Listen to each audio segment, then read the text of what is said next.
क्या पश्चिम बंगाल में फिर से चुनाव हो सकते हैं? ये एक ऐसा सवाल है जिसे लेकर देश की राजनीति में हड़कंप मचा हुआ है, क्योंकि ये सवाल हमारा आपका या किसी न्यूज एजेंसी का नहीं बल्कि सुप्रीम कोर्ट का है।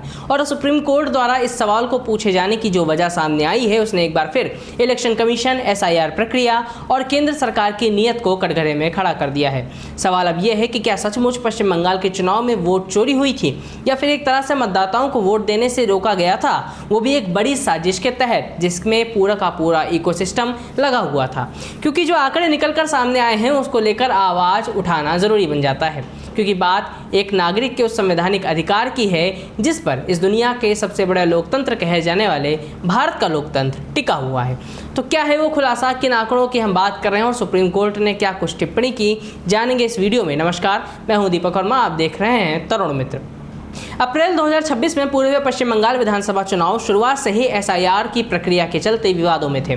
जैसा कि ममता बनर्जी की TMC समेत विपक्ष मोदी सरकार और चुनाव आयोग पर जबरन वोटों को काटने और धांधली के आरोप लगा रहा था, वहीं अब सुप्रीम कोर्ट में SIR यानी विशेष गहन पुनरीक्षण के दौरान कटे नामों पर सुनवाई के दौरान चीफ जस्टिस सूर्यकांत की बेंच ने याचिकाकर्ता एक दलील के दौरान कहा कि क्या यह कोर्ट चुनाव का निर्देश दे सकता है, और इसके बाद ये पूरा मामला चर्चाओं में आ गया। और इसमें जिन आंकड़ों का खुलासा हुआ है वो भी बेहद हैरान करने वाले हैं, साथ ही साथ चुनाव आयोग की कार्यशैली पर भी प्रश्न चिन्ह खड़े करते हैं। दरअसल बंगाल में मतदाता सूचियों के SIR के बाद गठित की गई अपीली कोर्ट्स के सामने लंबित मामलों को लेकर सुप्रीम कोर्ट में जो आंकड़ा सामने आया है वो बताता है कि ट्रिब्यूनल्स में लंबित कुल 38.1 लाख अपीलों में से 81.3% यानी कि लगभग 31 लाख याचिकाएं लोगों के नाम मतदाता सूची से हटाने के लिए दाखिल की गई हैं, न कि नाम कटने के खिलाफ। जबकि अब तक निपटाए गए 82,781 मामलों में से 75,443 यानी 91% से अधिक मामलों में वोटर्स के नाम फिर से जोड़े गए हैं। इसका मतलब ये वो नाम है जो बंगाल चुनाव के टाइम पर SIR प्रक्रिया के तहत काट दिए गए थे, वो असल में सही नाम थे, फिर भी उनसे वोटिंग का अधिकार छीना गया था। लेकिन इसके बाद भी ट्रिब्यूनल्स पर मतदाता सूची से नाम हटाने की अपीलें डालकर कोर्ट का बोझ बढ़ाया जा रहा है। अब ये अपीलें कौन कर रहा होगा, इसका अंदाजा आप खुद लगा सकते हैं। इसके पीछे वही लोग हो सकते हैं जिसको इन वोटर्स का नाम कटने पर सीधा फायदा पहुंच रहा हो। और फिलहाल इस गुत्थी को सुलझाने के लिए एक और आंकड़ा आपके सामने रखते हैं।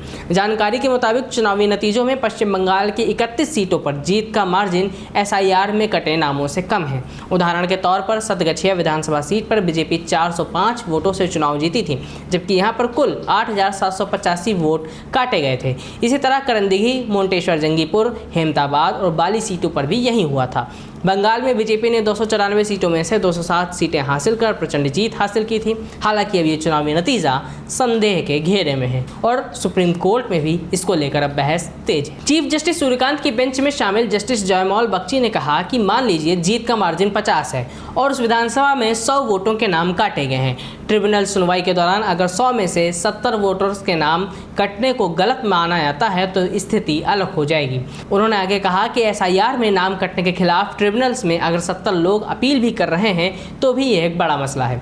बता दें, इसी साल 23 अप्रैल को सुनवाई के दौरान जस्टिस जय बख्शी ने कहा था कि मान लीजिए अगर विधानसभा सीट पर जीत का मार्जिन 2% रहता है और 15% लोग वोट नहीं डाल पाते हैं तो ऐसी स्थिति में क्या हो सकता है। उन्होंने कहा कि इसे हमें देखना होगा। वहीं मंगलवार को सुप्रीम कोर्ट में हुई मामले की सुनवाई के दौरान याचिकाकर्ता की तरफ से पेश वरिष्ठ वकील गोपाल शंकर नारायणन ने एक डाटा रिपोर्ट दाखिल की है। शंकर नारायणन ने बताया कि कैसे ट्रिब्यूनल ने SIR में कटे 90% से अधिक नामों को सही पाया है। ये बेहद गंभीर मामला है। इसके बाद सुप्रीम कोर्ट ने चुनाव आयोग को डेटा दाखिल करने का निर्देश दिया है।